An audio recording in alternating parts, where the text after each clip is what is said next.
கரூர் ஸ்பீச்சில் வந்து ரெஸ்பான்சிபிலிட்டி எடுத்துக்க மாட்டுறாரு. அவர் டோட்டலாக இன்னும் முன்னாடி இருந்தவங்க மேலேயே பழிய போடுறாரு. இதுக்கு மேலே நம்ம சொல்கிறதுக்கு ஒன்றும் இல்லை. பாதிக்கப்பட்ட குடும்பமே ஏற்றுக்கும் போது நம்ம அதில் ரொம்ப எதுவும் சொல்லக்கூடாது. இப்போ இருக்க ஜென்ரேஷனுக்கு ஏற்ற மாதிரி பேசினார்னு நினைக்கிறேன். இப்போ இருக்க ஜென்ரேஷனுக்கு ரொம்ப பிடிக்கும். ஸோ பழைய மாதிரி இல்லாமல் எங்களை மாதிரி ஜென்சிக்ஸ்லாம் நல்லா சேர்ற மாதிரி பேசுனாங்க. நான் என்ன சொல்கிறேன்னா, இப்போது 40 பேருக்கு வந்து கவர்மெண்ட் வேலை தரேன்னு இருக்காங்க. அந்த 40 பேர் கவர்மெண்ட் கொடுக்க வந்து ஈஸியாக அவங்களுக்கு தெரியும். ஆனால் ஒவ்வொரு ஆளுமே, ஒவ்வொரு நடுத்தர மக்களுமே, பாமர மக்கள்லாம் கஷ்டப்பட்டு படித்து வருவாங்க. அவங்களோட வாய்ப்பு அந்த இடத்துல பறிக்கப்படுது. கஷ்டப்பட்டு அவங்களும் எக்ஸாம் படிக்கிறாங்க, இன்ஸ்டியூட் சேர்ந்து காசு கட்டி படிக்கிறாங்க, வைக்கிறாங்க.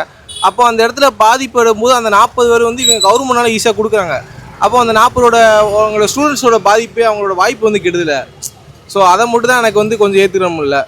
அது வந்து அந்த ஆக்சிடென்ட் நடந்தது வந்து பார்த்திங்கன்னா கவர்மெண்ட்டு சரியாக ஆக்டிவாக அந்த நேரத்தில் இல்லாதனால தான், கவர்மெண்ட்னால தான் நடந்தது. ஸோ அதை வந்து கவர்மெண்ட்டே எடுத்து கொடுக்குறது ஒரு நல்ல விஷயம்தான்.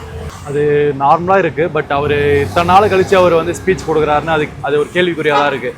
அவர் இப்போ அரசியலுக்கு வந்து அவர் வின் பண்ணதுக்கப்புறம் உள்ளே வர்றது வந்து அது எனக்கு எதுவும் சரியாக படலை. அதுக்கு முன்னாடியே அவர் பதில் சொல்லியிருக்கலாம். எல்லாமே நடந்தது ஃபுல்லாமே அவர் பதில் சொல்லியிருக்கலாம். அவர் எக்ஸ்பிளைன் பண்ணியிருக்கலாம். அவர் கூட்டத்தினால தான் இதெல்லாம் இப்படி நடந்திருக்கு. ஸோ அவர் முன்னாடியே பதில் கொடுத்துருந்தா மக்களுக்கு நல்லா இருந்திருக்கும். எல்லாம் முடிஞ்சதுக்கு அப்புறம் அவர் வின் பண்ணதுனால அவர் வந்து உள்ளே வந்திருக்காரு. இது அதே வின் பண்ணாமல் இருந்தால் இன்னமும் வந்திருக்க மாட்டார். அது வின் பண்ணதுனால தான் உள்ளே வராரு.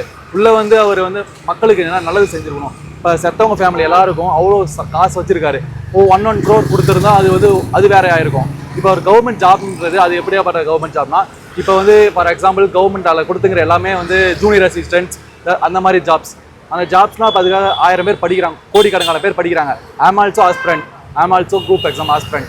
நானும் படிச்சுட்டு தான் இருக்கேன். இப்போ படிக்கிறவங்களாம் வந்து இழுச்சு வைங்களா, யார் வேணாலும் போய் அந்த கூட்டத்தில் செத்தா அவங்களுக்கு போஸ்டிங்கா, படித்தவங்களுக்கு தானே போஸ்டிங்.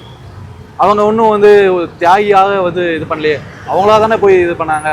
விஜய் ஒன்றும் வர சொல்லலையே. விஜய் அது எதுக்கு கவர்மெண்ட் சொத்துலேருந்து தரணும், அவருடைய பொது சொத்துலேருந்து தானே தரணும். அவருடைய பொது சொத்துல அவர் அரசியலுக்கு வந்து எலெக்ஷனுக்கு முன்னாடி தானே அவர் செத்தாங்க. ஸோ வந்து அவர் எந்த பாலிடிக்ஸ்லையும் கிடையாது. ஸோ வந்து அவருடைய பொது சொத்துலேருந்து காசு தந்துருக்காங்க, கவர்மெண்ட் சொத்துலேருந்து காசு தந்திருக்காரு. இது எனக்கு வந்து சரியாக படலை. நல்லா இருந்துச்சு, சரியான செருப்படி கொடுத்தாரு. என்ன பிடிச்சிருந்தது? லைக் என்னென்ன இது வரைக்கும் ஊழல் பண்ணியிருக்காங்கன்றது வெளியே கொண்டுட்டு வர்றது ரொம்ப பிடிச்சிருந்துச்சு. ஃபஸ்ட்டு ரொம்ப பிடிச்சிருந்ததே வந்து பேரவையில் என்ன நடக்குதுன்றதை லைவாக எல்லோரும் பார்க்க முடியுது. ஸோ அதனால் எந்திரிச்சு போகிறவங்கலாம் எதுக்கு எந்திரிச்சு போகிறாங்கன்ற ரீசன் தெரியுது. இதுக்கு முன்னாடி எந்திரிச்சு போவாங்க, பட் ஏன் அவங்க வெளியில் வந்து ஒரு கதை சொல்லுவாங்க. ஸோ மக்கள் வந்து எது உண்மை எது போய் உள்ள உண்மையாக என்ன நடந்துச்சு, வெளியில் இவங்க வந்து இந்த ரீசன் சொல்கிறாங்க அப்படின்னு யோசிச்சுட்டு இருந்தாங்க. இப்போ உண்மையாக உள்ள என்ன நடக்குது, எதனால் அவங்க ஏஞ்சி போகிறாங்கன்னு தெரிய வருது. சும்மா ஏஞ்சி போகிறதுலாம் ஒரு ரீசனாக வச்சு சொல்லிட்டு இருக்கிறதுனால மேபி ஒரு கிளாரிட்டி கிடைக்குது. இப்படி அவங்களுக்கு கொடுக்குறதுலேயும் ஒன்றும் கொடுக்கலாம். ஏன்னா அவங்க ஆட்சி, அவங்க நம்பி இருக்கவங்களுக்கு ஏதாவது பண்ணலாம், அது ஒன்றும் தவறு இல்லை. பட் இருந்தாலும் இவங்களுக்கு கொடுக்க இப்போலாம் இன்னும் கொஞ்சம் படித்தவன் யாருக்காக கொடுத்துருக்கலாம், அவ்வளோதான். கஷ்டப்பட்டு வரவங்களை அவங்களோட வாய்ப்பு பறிக்கப்படுறது தான் நம்மளோட. கண்டிப்பாக இப்போ நீங்களே பார்த்துருப்பீங்க, எங்கள் ஊர்லலாம் Group 4 எக்ஸாமுக்கு ப்ரிப்பேர் பண்ணுறது எப்படி ஒரு 10,000 பேர் இருப்பான். மினிமம் சொல்கிறேன் நான், மினிமம் 10,000. கஷ்டப்படுறவங்க, ஏழைப்படுறவங்க, அவனுக்குலாம் என்ன வருத்தம். அப்போ நம்மளும் ஒரு விஜய் ஃபேன் ஆகி அவரை பார்க்க போய் செத்துருந்தா நம்ம குடும்பத்தில் யாருக்காவது வேலை கிடச்சிருக்காதா, அந்த மாதிரி யோசிக்க ஆரம்பிப்பான்ல. அப்போ டோட்டலாக இந்த தாவைக்காக்கோ விஜய்க்கோ சப்போர்ட் பண்ணுறவங்களோ ரீல்ஸ் போடுறவங்களோ தான் எல்லாத்துலேயும் முன்னுக்கு வராங்கங்க போது, படிக்கிறவங்க எண்ணிக்கை, ஸ்கில்ஸை டெவலப் பண்ணணுங்கிற எண்ணிக்கை வந்து குறைஞ்சிரும். ரீல்ஸு ரீச்சு பாப்புலாரிட்டியை மட்டும் தேடி போகிற ஆட்களோட எண்ணிக்கை கூடிரும். அது ஒரு ட்ராபேக் தானே நம்ம நாட்டுக்கு. ஸ்பீச் நல்லா கொடுத்துருக்காரு. பட் ஆனால் பார்த்தீங்கன்னா அவர் சொன்னது விஷயம் வேறு. பட் ஆனால் அவர் வந்து அங்கே செய்கிற விஷயம் வேறையாக இருக்குது. இப்போ 31 பேர் 41 பேர் செத்துருக்காங்க.